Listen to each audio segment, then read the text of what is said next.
there are some shots in this movie that are just stunners in terms of effects. And I'm shocked at, like, it even makes the movie like kind of more disappointing by comparison. You're like, this is how good it could have been in most of this movie's running time. Greetings, loyal listeners and new recruits. I'm Drew Deach. I'm Travis Newton. And this is GenreVision. GenreVision is a weekly movie club where we discuss horror films, action movies, fantasy flicks, sci-fi cinema, and more. And we continue Superhero Month with an American adaptation of a Japanese sci-fi superhero, the Guyver. This is co-directed by Steve Wang and Screaming Mad George. These are two... mostly got their start in special effects. Yeah, legendary creature designers and effects people. Oh, yeah. They've definitely worked on movies that you know about, and some you may not. For example, Screaming Mad George worked on Society, one of my absolute favorite movies, which if you know nothing about Society, great. Just go in blind and you'll be fucked. Sure. You'll be shunted. Steve Wang, I just want to give props before we actually have to talk about this movie. Yeah. He's also done some other he directed the sequel to this Guyver 2, Dark Hero, and also a really good movie called Drive with Mark Dacascos and very young Brittany Murphy. So they actually, when you talk about them coming together to make an American adaptation of a Japanese action, essentially tokusatsu, if you translate it to live action, but character, it makes sense. And this is also produced by Brian Yuzna, most famous for involvement in things like Reanimator, Society, From Beyond. This is kind of their crew. Like it's a lot of the same players are involved here. Sure. Yuzna was one of the people instrumental in really putting this together, and it was I believe it was a Japanese co-production as well. Mm-hmm. But this was, I think, a real anomaly for its time. Live action anime adaptations for Americans weren't something that were exactly common back then. They were starting, yeah, because around the same time, I want to say, is also when Fist of the North Star got a live action thing. This is an anime, but there was more influence of stuff like, you had Double Dragon getting made into a movie.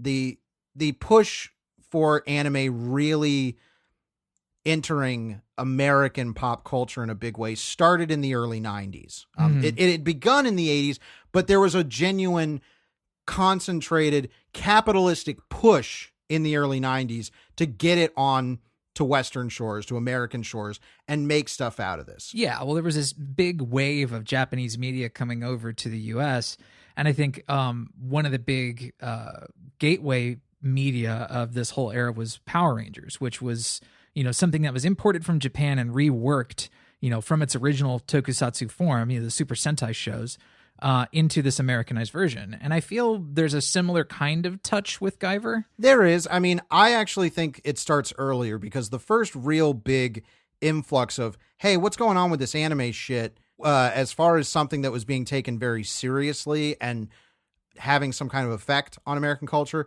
was Akira. Like, Akira was a big fucking deal. Yes. Big enough that they were marked, like, it was not like, we can't just rely on this to do well in Japan. America needs to get into this.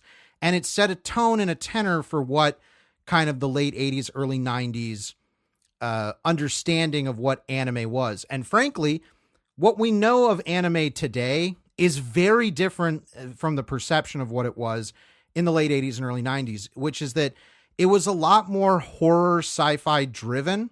The salaciousness of it was more from extreme violence. There was an extreme sexual aspect to a lot of stuff too. Sure. But a lot of the push was like, these are cartoons that are bloody and crazy in ways that you can't imagine. And the Guyver, or Bio Booster Armor Guyver, or Kyosho, what is it? Don't even. I'm not, just don't. Well, I used to know it. I used to know it because it's in the themes. It's like Kyosho Soko Gaiba. A little behind the scenes now that I've just done that.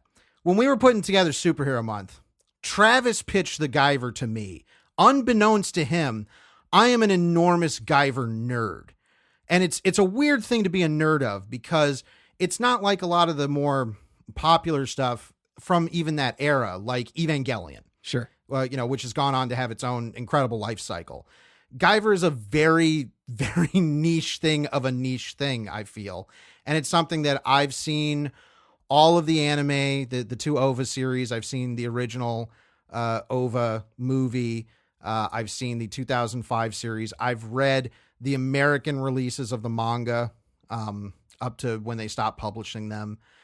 This is a thing that I was very deeply a nerd of and I kind of put away. And then Travis was like, what about the Guyver for this month?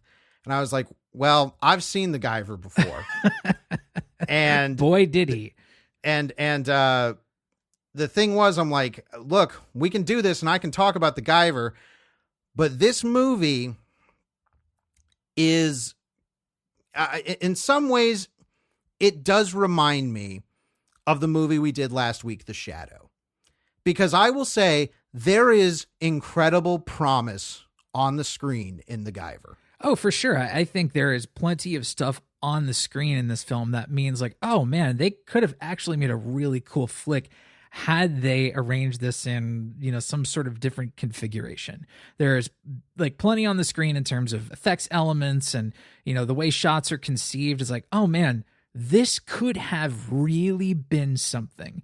Or it could have been something minor that was like way more promising. But instead, where this movie is, I think, at its most misguided is in terms of like target audience. It kind of wants to be a movie for kids, and yet there's so much going on in the movie that is not, a kid's movie. It's a PG-13 movie that feels like it's rated PG-13, which ratings don't actually mean anything, but it's a barometer that people can understand this. So I'm going to say this. It's a PG-13 movie that feels like it's not trying to be a PG-13. It feels like it's bouncing back and forth between wanting to be a PG movie and an R movie. Yeah, and it's really having a lot of trouble balancing that kind of stuff. The humor is so bad and juvenile throughout most of the movie. It makes the Teenage Mutant Ninja Turtles movie we watched earlier in the year seem, I don't know, like a true objet d'art, Well, here's the thing. It's very important that you bring up Teenage Mutant Ninja Turtles because this is a direct low-budget response to that. It's so clear. There's no question. That this, and like the Teenage Mutant Ninja Turtles movie was also, I believe, co-produced, I believe Saban had a hand in that. No, it was Golden Harvest did. Golden Harvest, yes. So there was, an influence from markets like China and Japan to really break into these kid-targeted effects movies based on comic book properties, because the Guyver was originally a manga. And this movie, coming from the fact that it's made by people like Brian Yuzna, is like, I don't think they know how to make a kids movie, which is funny because we did Honey, I Shrunk the Kids earlier this year, and his name was tangentially connected to that. I mean, he's one of the co-writers, really, of it. Sure, but who knows, how much of him and Stuart Gordon's movie is left in the final product, because that makes me interested. They wrote a movie called Teeny Weenies.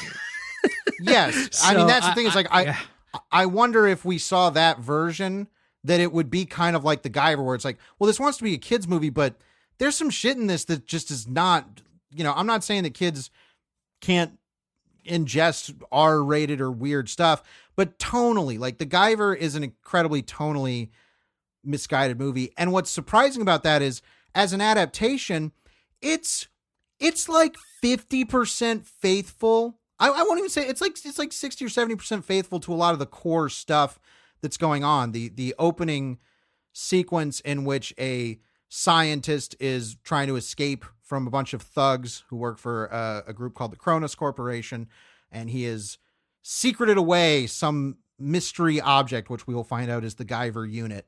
That is pretty damn close to what happens in the first episode of the anime, or the first, issue, story of the manga. So when you say it's pretty damn close, are you just talking about the events as they are laid out? I assume you're not talking about how the scene is staged, because no.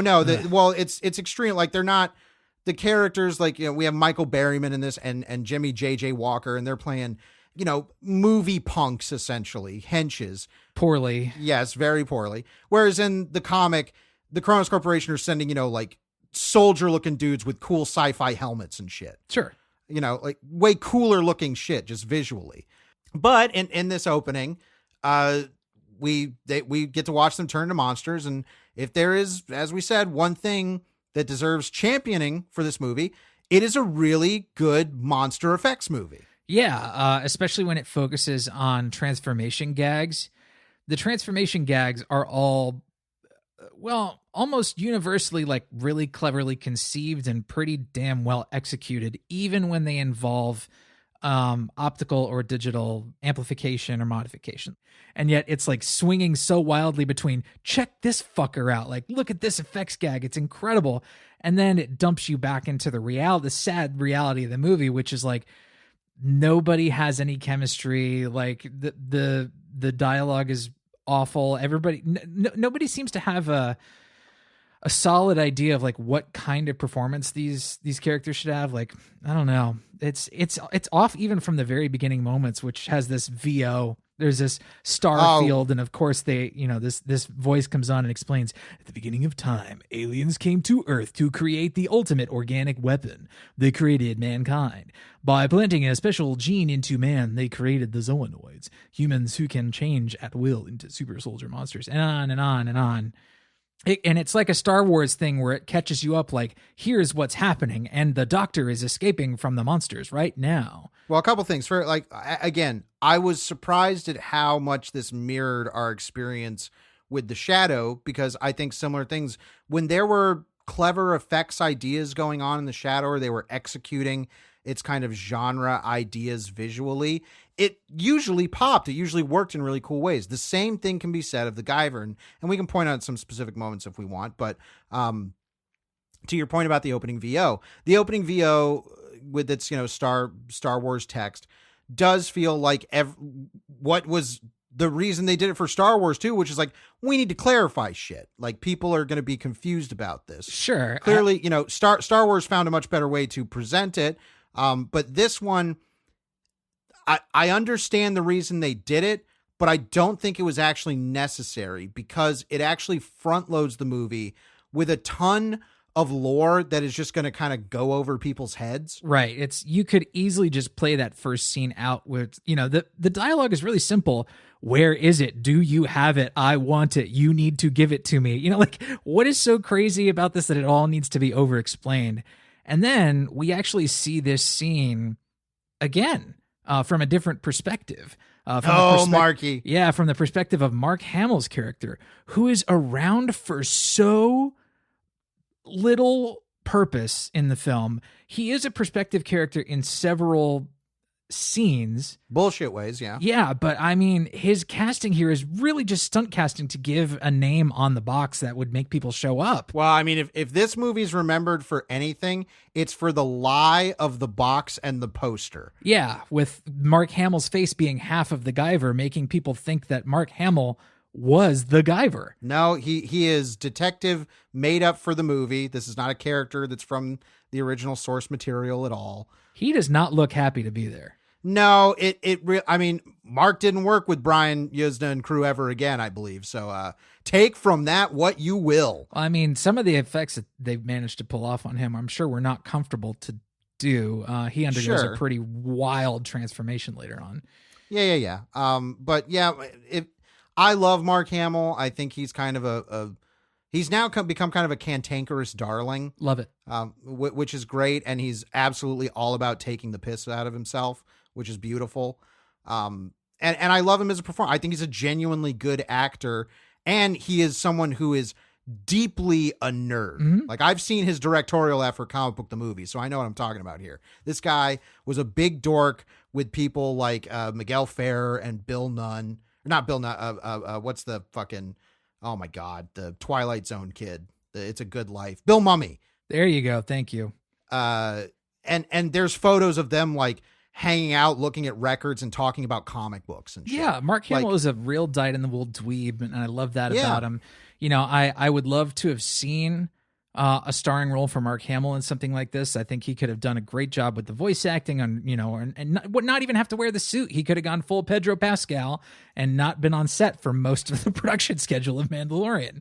Yeah, I'm not even going to look up the actor that actually plays the Sho Fukumachi character, who's now been renamed Sean Barker. Yeah, the character's played by Jack Armstrong, he's just some young guy. I've never seen him in anything else. You know what he is. He's a bland Danny. Yeah, he's our bland Danny, and he is the blandest of the Dannies. And I don't even necessarily fault him totally for that, because as written, he should be our perspective character. He should be the one, because eventually he is the one that stumbles upon the Guyver unit, that it possesses him essentially, and he's going through this essentially monster story. Like it's in a way a werewolf story, but sure. If becoming a werewolf made you a fucking baller ass superhero, so he eventually gets the Guyver unit, and in the moment that I have not seen this movie in years, and there was a reason for that. But on this watch, the moment I was like, yes, this is when the movie dies, is the moment where he gets the Guyver unit implanted onto him, because that moment is fucking awesome. Yeah. It's brought about by a pretty pronounced moment of slapstick comedy where he falls face first. He falls face first onto this disc, this biomechanical disc that is the Guyver armor, and smashes his face straight into it. And you're like, well, I'm sure that didn't feel good. But then there is this moment where he flips back over and his head has now been replaced by a puppet, basically. And you see the Guyver disc sort of stuck to the front of his head, and it vomits up all these black tentacles out over his face. And I'm like, okay, if the movie would just stick to doing shit like this and then trying to build a competent action film around it, we'd have something that's really worth talking about. But instead, all the stupid thugs in the scene, I don't know who they hired. Did they just get a bunch of birthday clowns and paint their teeth black and put bandanas on them and tell them to act? Well, this is where I say the movie died, because this and granted, I'm coming in with bias about knowing that there's better interpretations of this that have existed. This moment in the movie is a bunch of Teenage Mutant Ninja Turtles clown goofball thugs. Coming in ooh, karate man, show us your karate chop, karate man. And awful shit. And comparatively, in the actual, the manga and all the other adaptations, this moment is Kronos soldiers coming to him and being like, we want the Guyver unit. We're going to transform into monsters. And then the Guyver fucking takes him over and he kills a bunch of fucking monsters. And I'm sure it's a very cool scene from an 80s anime. You know what I mean? I'm sure that looks badass. Well, and the thing is that in this movie, props to Steve Wang and Screaming Mag George for their Guyver suit that they make. It is pretty much a 1-to-1 adaptation of the source material. It looks great. It looks fucking great. It looks great. It looks like what I love about certain tokusatsu stuff. It's look, I know this is fake, but you can see the deliberation on display in that costume. Sure. They put the fucking work in. And granted, they were blessed with what I think is just a great design of a costume from the source material, but they really brought to life that suit looks good. Absolutely. And for the most part, the monsters look good too. There are some what I would call A-level designs that are designed to perform more and be seen in close-up more frequently. And then there are, I say, B-level designs that are a little less detailed, less articulated, that don't have as much screen time and aren't seen in, as tight of a close-up most of the time. So the only issue is they're great to look at from a design standpoint. They've got really cool paint jobs, very Gremlins 2 paint jobs. But performance is one of this movie's weakest points. And it has a whole bunch of weak points here. But nothing happening from a performance standpoint is good in the film. Nothing. There's not a good line reading in the movie ever. I'll go to bat. Maybe Jeffrey Combs has a couple, and David Gale. Yes, David Gale. Again, this is the Brian Usna crew. David Gale and Jeffrey Combs show up. David Gale is the head of the Kronos Corporation. Balkus which is a character from all this stuff. and he has a little throbbing, I'm not going to say what I thought it was, that comes out of his head.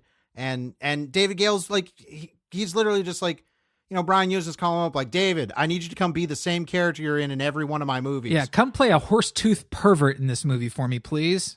Oh, yes. Is it Tuesday? Sure. Yes, and camp it up to high heaven, because who gives a fuck, David? And David Gale delivers. Like, he's one of the few people performance-wise in the movie that fucking gets it. He's like, we're making a cartoon here, folks. Like, yeah, and he seems to also understand that this movie should be way grosser than it is. Although, like, in his grosser character beats, he also feels like he's violating some contract of the movie. Like, this movie should not be creepy in some of the ways it is. Like, of course, the romantic interest is kidnapped, at the low point of the film. And he wakes her up by licking his finger and running it across her lips. I'm like, stop that! Stop it! No, I thought it was I thought he just kind of like starts stroking her skin and then brings his finger back and licks it. Yeah, well, he starts by stroking either her skin or her mouth, and then he brings his finger to his lips and licks it, and then starts to like bring it back to her mouth. And I was like, this what is this pervert? Everything's fine, my dear. Yeah. But I mean, yes, this is part of that whole tonal weirdness. It's like, was this like for kids? Because later there's clear gore that has been cut around in the movie. Well, there's also gore on screen that's just like insane for a PG-13 level movie. I mean, sure, like, the opening. Yeah. Also, Mark Hamill's transformation is just jaw-dropping. It's cool and gross. Yeah. But there's stuff like, I think they were trying to make J.J. Walker's character cool or funny to young kids. This is by far the worst character in the film, because it's when the character goes into its monster design, it is a markedly racist stereotype with very prominent lips. It reminds me of Skids and Mudflap from Transformers 2. It is a minstrel show. It's awful. It's really awful. And he's got to be, he's got to have a whole bunch of hanging gold necklaces that stick with him through his transformation. He has to rhyme poorly. Oh yeah, he raps. Yes. Which, hey, if you really want to put the brakes on a fucking scene in this movie, have a monster step forward and like do a rap for 30 seconds. It's like, shoot me. Yes. I mean, here's the thing, y'all. Like, there's not a whole lot to champion about this movie outside of the fun effects. Like, there's fun moments. Like, some of the moments are downright mind blowing. In the warehouse fight, right after J.J. Walker does his awful rap, our young Guyver is forced to transform, and there's this shot of the pieces of armor like bursting out of him, and the camera does this like controlled move where it's like time lapse kind of photography where they took stills and ramped it backward and brought it back in, motion control or something like that. It looks so fucking good. It is so beautifully conceived, and you're like, how can a movie this bad have moments this cool? And not just cool by comparison, but legit fucking cool. No, yeah, I mean that's very pains. That's where it's channeling the right things about the property, and particularly the anime, because I mean that is pretty directly taken from certain shots in the anime of the suit, king on to him. Well, animes love their transformation sequences. They repeat them. They repeat them every single episode. Yeah, gotta get that henshin in. When the movie is being a kinetic effects movie, I mean, 5 stars. Like, it's that good. It's that good of shit. But it's few and far between, and the things that are in between it are just they're not interestingly or entertainingly bad. Right. Yeah. If it were at all funny, if it were a good MST3K movie, you and I would probably have a decent time with it. But it's so painfully dull, and it kills me. Like, it really chafes my freaking because I'm a sucker for movie monsters, like big rubber monsters, guys in suits. Love that. But it takes a decent performance under the suit to be able to create a memorable monster character. And when you just have these like stupid goofballs dressed up as what were potentially really cool monster designs, I'm like, all that hard work squandered, wasted. Yeah, I mean, it's a bummer. Now, I really don't have a whole lot much else to say about the movie. Again, Mark Hamill's transformation is fucking mind blowing. If you want to watch any scene from this movie that if you had to pick just one, just watch that one. Oh yeah, it's very Ticks. Yes. What happens yeah. to what's oh my God, what's Carlton's name? Alfonso Rivera. Alfonso Rivera. Yeah, what happens to him in Ticks is pretty much what happens to Mark Hamill in The Guyver. Yeah, and but if you haven't seen Ticks, that movie's great. Oh yeah, man. that would also be a good shelf pick for this. Like, go watch Ticks. Ticks is awesome. Yeah. So I mean, there's not a whole lot else to say about The Guyver now, because this is going to be the only opportunity I probably ever get to talk about The Guyver. I will say that I rewatched Guyver 2. Travis did not watch this, and I'm not going to get too in depth with it, but it has always been the consensus that Guyver 2 is better than the first movie. It is. It's not a great movie, but it is a much more straightforward, tonally consistent, like, understanding of the material. It's got a better setup in that it's pretty much all set around this archaeological dig that unearths one of the spaceships of the aliens that came and essentially seeded humanity. And it's just a much more straightforward movie. The opening's very good, and it's just a typical, bad guys are doing business down in the old warehouse, and the Guyver shows up and cuts people up. It's R-rated. It's not like a hard R, but it's like a PG-15 or 16. Yeah. But it's, it like when we were watching The Guyver, you made the comment, you were like, man, this movie could really benefit from some splatter. And I'm like, Guyver 2? Okay. That's what they do. And that's certainly, I have the movie in my possession. I'm going to watch it. So I'm looking forward to seeing these, similar elements that worked about the first film with a little bit of more splatter going on. Cause like splatter would have really helped that first film. But just with more juice, please. I'm not like Guyver 2 is not splatter city, but in the fight scenes, like, it understands like, hey, do some bloody stuff and do some stereotypical stuff that people like the very stereotypical but always enjoyable. Somebody cuts somebody and there's that long pause of like, well, what's going to happen? And then, something falls off. Sure. Like that's in Guyver 2. And it's like, yay, simple pleasures. Yeah. But body melt, at least the first one had some good body melt stuff. I'll give that. Yes. Well, that's something we should point out is that and that happens in the comic and anime is that the control metal, which is the little metal orb on the Guyver's forehead, gets ripped out, and our hero fucking melts. Yeah, he just fucking straight up melts. I mean, he has no idea what's happening to him. He just turns into a big puddle of goo. That's pretty badass. And of course, they do the classic effects gag, like, well, let's make a wax figure of multicolored waxes and just turn the cameras on and then blast it with heat guns and crank that footage up to a higher speed in post and just watch that sucker melt. Evil Dead style, time lapse time. Yeah, it is. It's classic stuff like that makes me look at the Guyver and think like, what a squandered opportunity this was to have like real fun. Because there's just a really solid fucking handful of moments in this movie where I'm like, you had something here.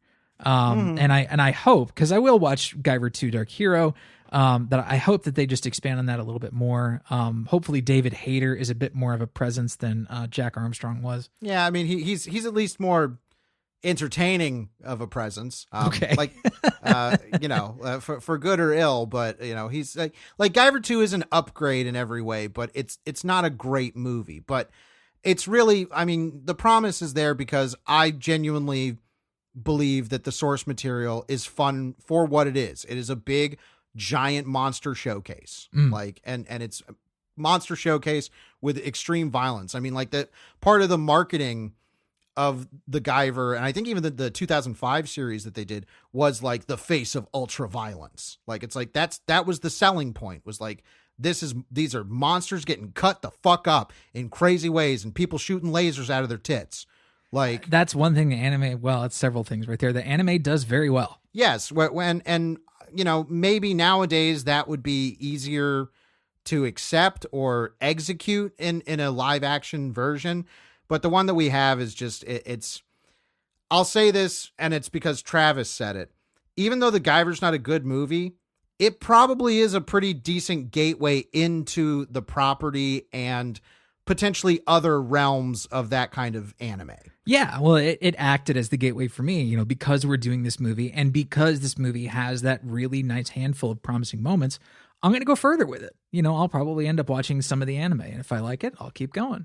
Yeah, I mean, granted, as much as I love this, and this is something I'm not going to sit here and start naming zoonoids, but I could, but I still understand. It's like, well, this is still Saturday morning cartoon caliber, but it's like R-rated Saturday morning cartoon stuff, and that's cool. Like, and it certainly felt, taboo at the time. Oh yeah, well, I mean, that was so much of the appeal of anime in the early '90s because it was counterculture. It was shocking. Yeah, Parents may not be super shocked at certain stuff in live action, but if you show them a cartoon where a fucking monster is getting its face ripped off by somebody, they're gonna be like, what? Cartoons don't do that.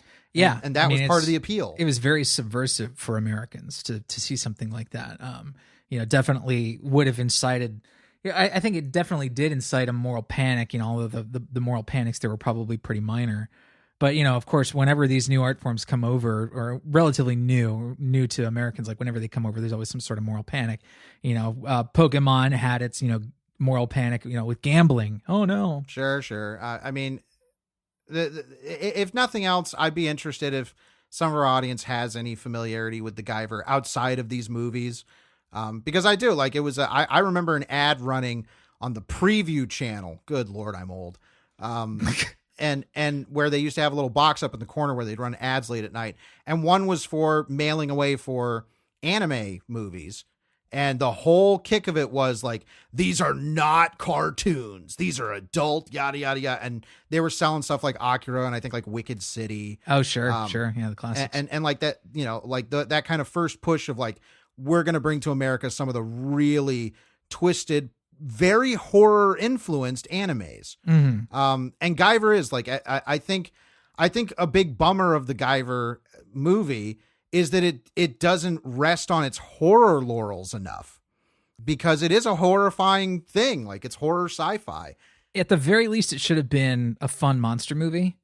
Even if it didn't necessarily fall solidly into horror as a genre, but to use enough of those influences and like use its monsters well. Like, I'm just a total sucker for monsters, and for this movie to really misuse them in this way is, like I said, it really, really rubs me the wrong way, chafes me. Yeah, it's a bummer, but it reminded me that, like, yes, I still love the Guyver property. Like, I went back and I watched the first 6 episodes of the first OVA series.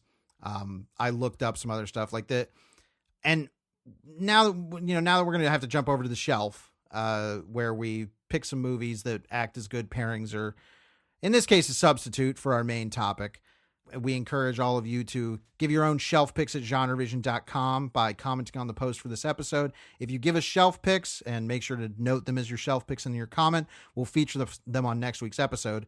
My initial instinct would be to recommend certain Guyver stuff, but that's if I was like talking to myself, because it's like, hey, Drew, wouldn't you want to watch Guyver? I'm like, yeah, Guyver. Till the cows come home. Yeah, because it's extreme comfort food for me.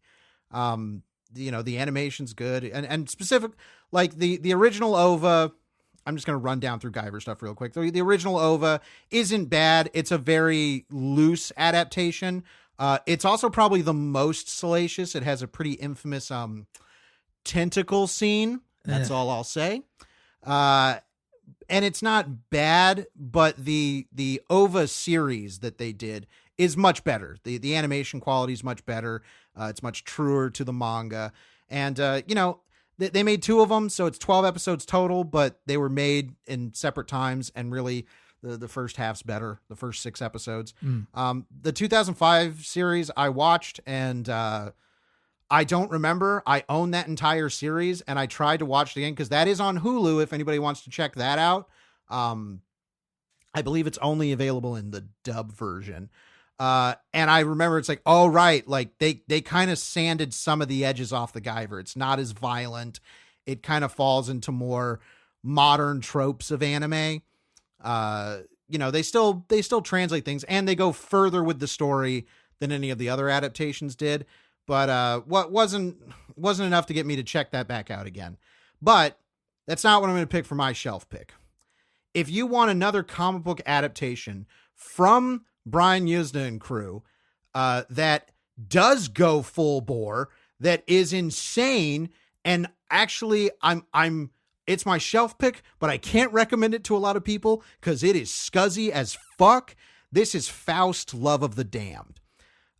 This is a comic book adaptation of a comic book that is widely regarded as possibly being ripped off by Todd McFarlane to create Spawn. It is an extreme underground comic because it was littered with extreme violence and sex. And in the adaptation, they didn't stay away from that. Now, it was cut down for an R rating to kind of, and it has a similar issue to the Guyver in that it's trying to be a superhero movie because it's a post-Spawn, like post-X-Men, I believe, the first X-Men movie. So they're like, superheroes are hot. Let's dig this, cheap thing up. And it's all horror-y and silly. So it tries to be a superhero movie at times and then a weird, fucked up horror movie. But it's far more entertaining. First of all, Andrew Divoff's in it. So like how you not going to watch the Divoff? The Djinn himself. Yeah. I mean, he's great. What is that line from Wishmaster you like to say? Fuck. I don't remember now. You put me on the spot. Well, I mean, there's a bunch of, Andrew Divoff reads those lines in Wishmaster with so much aplomb every single time. When he blows his own head off, it's just like, that hurt like hell. That's the one I like to hear you say. That hurt like hell. Yeah, I fucking love Wishmaster. It's real fun. But Andrew Divoff, the lead that's in Faust is an absolute cuckoo bananas kind of performance. It's overly melodramatic in really entertaining ways, but it's nasty. It goes to some really dark, fucked up, nasty places for what's ostensibly supposed to be a superhero movie. And that's the stuff that I'm like, trigger warning. Like, not for everybody. Yeah. Yeah. I mean, I would recommend, like, if you have any interest in this, to look it up and spoil yourself on certain aspects, because it's nasty, like bad. But fuck if it's not crazy and entertaining. Like, and it's been a long time since I watched it because I blind rented that with no idea what it was when I was a kid and kind of got my mind fucking warped. Yes. Way to break your brain. Congratulations. Drew still has trouble sleeping. Yes. So, but I recommend it to people who like that stuff because it's still an effects film. It's not a great effects film, but it's an ambitious one for its budget. I don't know if we'll ever do it on the show, but that might be one Travis and I have to watch and report back on because it's fucking wild. All right. But what are you going to pick for your shelf pick for the Guyver? Well, it came to me today while I was working that there is a movie that kind of does what the Guyver adaptation was intending to do, and that it's like, okay, well, it's a movie that might on some level appeal to kids. There are two leads in the movie that are kids, and they're not terribly annoying. The movie's funny. It has fun monsters in it and fun goopy effects that are tokusatsu inspired, and it's Psycho Gorman. This is a Steven Kostanski joint, I believe. Yes. Anyway, very Canadian. But the whole idea is that there is this alien fugitive who was like a revolutionary on some other world, and he lands and he essentially become like a warlord and lands on Earth in some Canadian backyard, or they keep him imprisoned in some pod, and these kids in Canada just dig him up one day, and suddenly he's their like ET, but he's this really gross, like rubbery goopy villain monster. Yeah, I mean a true like galactic villain who rose to power. Even though he was righteous, like rebelling against like his slave masters, this whole idea of like building really fun lore around it and like making like fun, silly monsters on a budget and having a legit like funny fucking sense of humor to it. There are a couple gags in this movie that had me cracking up real hard. It's a very, and I can't believe I'm using this word to describe this movie. It's an extremely cute movie. Yeah, and I'm not saying that I'm not saying that dismissively. Like, and it's full of blood and guts, like, very yeah, R-rated. The blood and guts are very cute. Like, and that's going to sound very weird to people because I had it was like, yeah, that was a fun time when I watched it. But it is very low budget. It knows it, and it has fun with those effects, like the fakeness of it, which is something the older I get, the more I appreciate movies that know they look fake. Yes. Embrace it. That's something I really loved about Psycho Gorman. and it's endearing. Like it's not, it's on my honorable mentions for the year. I don't know if it'll make the top 15 or not, but I certainly think it's a fun time and far more successful at doing what it's trying to do than what the Guyver is. Yeah, like even though the effects are worse, but God damn it, like overall, it's so much more successful. Well, let's head over to the listener shelf picks for last week's episode on The Shadow. Eric Fuchs went with Batman Begins, the best Batman Nolan movie. Mr. Milksteak went with Dick Tracy, the show Earth 2, and Miami Blues, a really fun movie that will come back up again in just a second. JT went with Congo, which Travis and I were just talking about. Will we ever do Congo on the show, Travis? You know, this has been a subject of debate for Drew and myself for about the last 5 minutes before we hit the record button on this. You know, I've seen Congo twice, and I have a hard time envisioning a future where I watch it again. Yeah, I'm not a crazy fan of it either, but then there's things I think about. I'm like, yeah, but is it fun? I can't remember. No. I think you and I would be better off reading the novel and doing maybe a pre-show about it. Okay. You and I talked a lot about Crichton last year when you read Jurassic Park for the first time, and I'm like, yes. You know, I think there's some stuff you and I can continue to talk about with Crichton. So yeah, maybe. I mean, I've not read Congo, so I would like to do a Michael Crichton screenplay movie on this show one day. We'll see. Yeah, like Andromeda Strain or Westworld. Perhaps Andromeda Strain. Westworld, I don't think, but there are several other of his screenplays that are kind of unconventional that I thought, that would be interesting to do because nobody expects this from Crichton. Yeah, maybe we'll see. Jetpack Jesus went with Darkman. Go listen to our Darkman episode, and Darkwing Duck appropriately. Conanzilla also picked Miami Blues, which I highly recommend. Extremely entertaining movie with Alec Baldwin and Fred Ward. Alex Baldwin. Yes, Alex Baldwin. Alex Baldwin and Jeff Fars. Conanzilla also went with The Golden Child, the Eddie Murphy movie that I've never seen. Also, King Solomon's Mines. I don't know which one because apparently there's like 5 different adaptations of that. And Alan Quatermain and The Lost City of Gold. Also have never seen that. Andrew C. went with The Rocketeer. Sunner Campbell had The Lone Ranger and Mission Impossible, and an anti-shelf pick of the 2010 version of Robin Hood, which that was the Russell Crowe one, I think. Russell Crowe Robin Hood was Ridley Scott. Yeah, that was 2010, right? Yeah, that sounds correct. Because the other one that was more recent was the Taron Egerton one with Jamie Foxx. Yeah. Jamie Foxx, yeah. Okay. Which also nobody talks about. Bacon Lettuce Potato went with the Shadow action figure that they played with growing up. Eric Johnson went with The Spirit, but then said might be an anti-shelf pick. I would revisit The Spirit. I've never seen The Spirit, but The Spirit did introduce me to a really, really good song that was like one of my top played songs for like several years in a row. Was it on the trailer? Yeah, it was a song by Hybrid. The song's called Choke. Oh, that's such a good song. I'd have to revisit that because but yes, I mean I'm not saying I like The Spirit, but I'd be willing to revisit it because there's stuff about it that I remember being like, this is holy shit, they let him do this. This is ridiculous.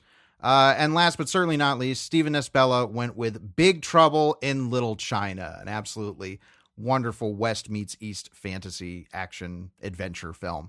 Thank you, everybody. Love getting all the shelf picks, and look forward to next week's shelf picks on The Guyver. So we have some calls to action to do, but stick around because we're going to talk about another superhero movie that we watched that was awesome, and we should have done our episode on last week and this week too. So stick around because we're gonna very do our best to very excitedly talk about that. But if you love what we do here on the show, please also please rate and review the show on the Apple Podcast Store. It is truly a gift when we get the ratings because we love seeing them, but it's really important to growing the show. Like, and we say that every week, and we wouldn't say it every week if it didn't matter. So we are always asking for reviews, and if you have reviewed the show already, thank you so much. We can't thank you enough because it really does help us out. And if you haven't and you love what we do, we would really love it if you rate and review it because if you do, we'll feature your review here on the show. And if you want more GenreVision goodness, you can go to patreon.com/GenreVision and become a premium subscriber for just $5 a month. You'll get a ton of additional stuff that we do, like weekly pre-shows, monthly extended currently consumings, additional stuff for all of our other podcasts. And frankly, the Patreon subscribers are what keep the show alive. They are keeping the lights on. So that is quite literal sometimes. Yes. So if you want the show to continue and you really love us, you can become a patron at patreon.com/GenreVision. Now let's do some currently consuming. Nom, nom, nom, nom, nom. This week, Travis and I watched another movie just for fun. After we did The Shadow, I had my shelf pick The Phantom, directed by Simon Windsor, starring Billy Zane, another pulp action movie. And Travis had not seen The Phantom, and The Phantom is a deeply embedded childhood favorite of mine that I avoided doing on the show because of that. I was like, well, look, I love this movie and I really feel that I'm a little too close to it. I do think it's legitimately a good movie, but I didn't want that coloring a whole lot of the conversation. But when I talked about it, Travis was like, we should watch it this weekend for fun. And so I got to be there when Travis saw The Phantom for the first time. Yeah, I mean, I knew this was a movie that Drew liked a lot, but I really didn't have an idea. Like, the movie doesn't have much of a legacy. I don't hear people talking about it all the time. It's not like, 1999's The Mummy, which is now having a moment again. People really, are coming out of the woodwork about like, oh yeah, remember that movie and how good it was? Fully agreed. That movie's great. Yeah, I love The Mummy. But The Phantom doesn't really have a persistent presence in, the conversation. But it fucking should, because this movie's really good. I was stunned. And this stuff is like typically not my bread and butter. I didn't know the director, but I knew like, okay, the cast is stacked. I really like the cast, but I had no concept of what the movie really was like. And to draw a comparison, like you and I had issues with text crawls at the beginning of The Shadow and at the beginning of the Guyver. This movie does the serial catch up at the very beginning. It goes, for those who came in late or those who arrived late. It's a really fun tone setter, because you're like, that's a odd way to open the movie. Well, and then the text turns into a symbol. Sure. Yeah, they do that. But one thing that impressed me so much is how they took the origins of the character and condensed it down into like this tight little nugget, and really embrace the fact they're like, okay, let's tell this with all the beats we need to, at like, what's the fastest we can go that this will still feel good and get its points across. The kind of confidence with that the movie displays, like right out the gate. Oh, loved it. I really liked that. And then 15 minutes later, I was kind of in love with the movie already. It's really good. I love this movie. Like it was, and again, that's why I didn't want to do it officially on the show, because I'm like, I know I can't separate my bias for this. Right. We just be gushing about, Well, here's the thing. That's why it was so rewarding for somebody who had never seen it, who did not grow up with it, to see it and have a very similar reaction. Be like, this movie's fun and good. Like, it's not like Billy Zane is probably the best Superman that was never Superman in this movie. Totally. I really love his like super earnest boyishness to this performance. Like, he's got a sense of humor, but also he's the guy who really doesn't kid around much. Like there's not an ounce of sarcasm in the character. He's just a really good dude. No, I mean, there's a point when the Phantom's chasing some bad guys and he accidentally bumps into a woman and knocks her purse out of her hand. So he leans down, picks up her purse. It's like, oh, pardon me, ma'am. Here you go. Like, yeah, it's love that so shit. good. Love that like, stuff. Bring back earnest, corny superheroes. Nice guys, please. Yeah. And that is the tone of the movie. The movie is never taking the piss out of itself, but it's also not doing the Zack Snyder thing of taking itself so seriously that it becomes, po-faced self-parody. Right. It doesn't give a shit if this character has a dark heart or not. I'm sure if you dug deep enough into this character, you could find a dark heart that would, spawn your edgy adaptation. But, that ain't it, Chief. This is it, Chief. This flick, this is where it's at. Great stunts. Beautifully shot too, and funny, perfectly paced. There is a stunt in a no, not a helicopter sequence, a plane sequence. Somebody climbs out. Yeah, somebody climbs out into the wing of a biplane, and it's like, oh, that's real, and just having, been through the release of Disney's Jungle Cruise, where like nothing is real, and everything is just like digital hellscape. To see this was like, oh man, to see a real man in a real purple suit yeah, hanging off the leg of a real biplane and then jumping off the leg of that real biplane onto a real horse yeah, that's keeping track with the like, come on. How, if you don't like this movie, you're dead inside. And to have like Billy Zane's writing double and stunt double like prominently show their faces in the beautiful movie. Yeah, like some of the first shots you see of the Phantom, it's not even Billy Zane. It's some dude who kind of looks vaguely like Billy Zane in medium shots, sort of. But I mean, amazing. I can't believe this movie doesn't get talked about for the cast alone. Yeah. I mean, Billy Zane, of course. Christy Swanson, really good in this archetype, role that we've seen from Penelope Ann Miller and Margot Kidder. Like, she's totally holds her own, really good. Treat goddamn motherfucking Williams in this movie. Always a treat. How do people not talk about one of the greatest comic book villain movie performances of all time? Treat Williams as Xander Drax. He is just cutting through every scene with the biggest fucking grin on his face, and he is so happy to be there and playing an unrepentant scuzzball. He looks so psyched to be doing that job. Like, I mean, it looks like he showed up to work and he's like, this is my dream. It's infectious. Yeah. Like, if you don't, and he has some of the nuttiest moments in the movie. Mm-hmm. Like, just the boardroom scene alone, I'm like, how do people not talk about this? This is so great. Catherine Zeta-Jones plays an incredible hench. Oh my God. Like the vamp energy and like her quippiness, like she gets some really funny lines too. And of course she's Catherine Zeta-Jones. She just nails them. I know it's a better directed movie, but after I watched this on Amazon Prime, the movie it recommended to me was The Mask of Zorro. The Mask of Zorro is a fucking classic to me. Yeah, that movie's dope. Yeah. And here's the thing, The Phantom is just as good. Now, I think a big reason people don't like this is because it looks, quote, cheap. And I think that's because this is a production, like I was talking about, that is okay with things looking fake. Like, it embraces it. I think the movie is quite a lavish production in a lot of regards, but there are touches like not being afraid to show Billy Zane's writing double and have it be quite apparent that it's not Billy Zane.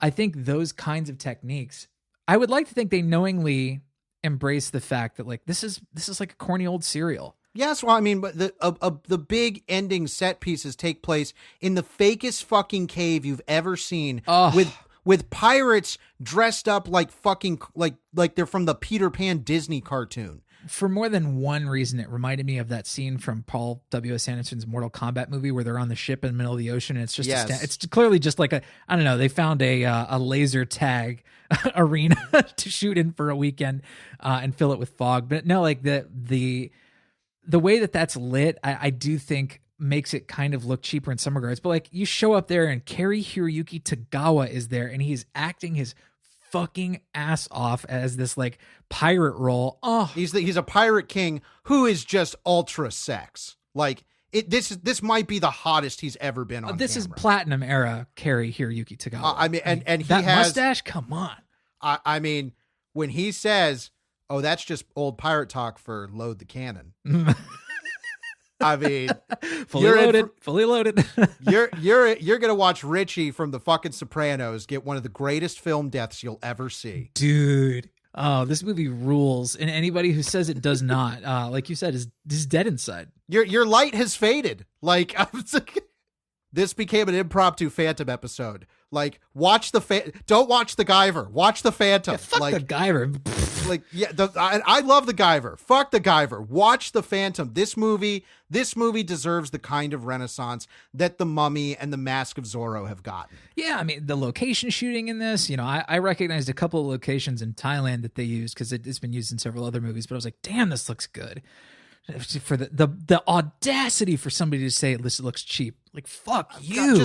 just the introduction of the Phantom being all iconography. It's close up on the mask, his skull belt, him sitting in the throne with his skull ring. Like that's the thing is like, I think a big buy-in that people can't get past is like, it's a dude in a giant, ridiculous purple leotard running around being a hero. Yeah, with an old school sort of like domino mask. Yeah. Yeah. There was nothing cool about it. It was kind of, no, you know, well, I mean, if you were a kid in the fucking 30s, it was the dopest thing imaginable. I'm sure. Like, and that's the thing is this is a movie that's trying to be like, you know what? That sense of wonder and enjoyment doesn't need to be super modernized. No. Like we can do another movie that this feels that kinship to, that's part of that whole pulp, renaissance after Batman, is The Rocketeer. Now, like, bring this shit back. Like, this shit's so good. Real fun is timeless, people, and this is a fantastic example of it. I also love that they cast Billy Zane, who, while his star was rising at the time, and he's certainly, not a huge movie star as we see here today, but who's the fucking guy in The Rocketeer? Sure. Who is he? I mean, he gives such a bland Danny performance in that movie, and you look all around him, and it's like, there's an incredible cast, and it's like, well, who is the fucking Rocketeer really? Do we care? The entire movie around him is far better than him. Like, yes. But Billy Zane is the heart of the Phantom. Like, his performance is... anyway, I could gush about this movie endlessly. Yes, I loved it. The Phantom's so fucking good, everybody. Like, please.